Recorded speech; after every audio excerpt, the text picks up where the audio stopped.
Hello there, Mar here again. For today, I'm going to talk about our unique anniversaries because you can have all sorts of them, and many trans people celebrate a lot of them. For me, today was the very first known anniversary that I've had on my journey. For others, a lot of people remember the day their egg first cracked. This is when they first realized they were trans. I have known that I wanted to be a woman since I was 17, but there were many, many signs well before that. I don't know the exact date that it started happening, but I know it was sometime in late 1995 when I realized it. There's a date when you decide to start transitioning. On this day, a year ago, November 18th, 2023, I looked, well, like this. And it was the day I decided to finally start. My wife and I had been role-playing where I was the GM. This is actually pretty common. But one of the NPCs, Derek, needed to change into a woman to help save a country. When the job was over, she, now Dara, refused to change back into a man. And I just couldn't hold it back myself anymore. That's what I've been wanting for decades now. And it had been causing me so much depression over the last few years.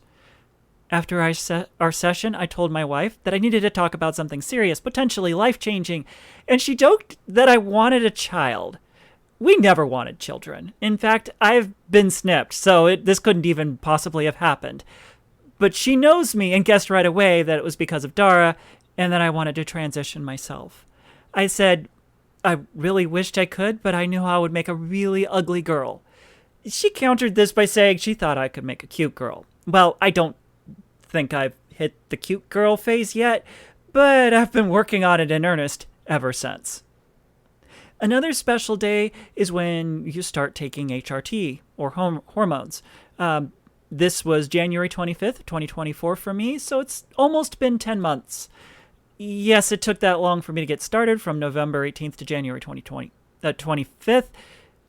And I've heard in some countries, and the EU especially, it can take literally years to get started on hormones. And that's just terrible for people that this really could help.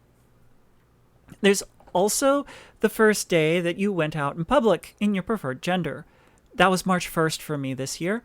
And I was quite nervous that anybody would make a big deal about it or stare at me, but oddly enough, nobody did.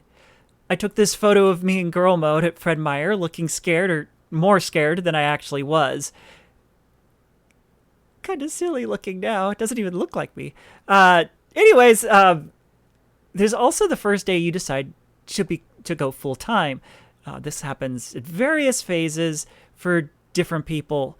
I hadn't actually decided it yet, but that was March 24th for me, just 2 months after I started HRT. My wife and I had been antiquing, and then we went to a sushi place afterwards. I was just floored at how I looked in some of the pictures when I got home and decided, this is it. I'm just always going to be a woman now, in public. There's also when you get your name legally changed. This was May 2nd for me. Here in Washington, the process was mostly painless, just a single courtroom visit, even though it did cost around $300. I was called up first, and I was rather nervous, but the judge only asked if I was certain I wanted my name changed, showed my new name up on a screen to double-check it, and then asked if I was planning to do anything fraudulent with my new name. After that, he said he supported me, signed the legal paperwork that allowed my name to be changed, and then most of the courtroom clapped. It was a fairly surreal moment. There are many other anniversaries that I personally am looking forward to in the future. The last day I have to shave my face. I've been getting electrolysis. Hopefully it won't be too long. Or the last day I have to shave anything for that matter. The day I have my orchiectomy, which is scheduled to happen in February of 2025. The day I get a rhinoplasty to fix this ugly, crooked schnoz of mine. I've just never been happy with it. And lastly, the day I have a vaginoplasty, which is probably a couple of years from now, if not longer. In any case, the future episodes will be far more informative, with the first one exploring how much my face has transformed since I started. Talk to you all later. Bye!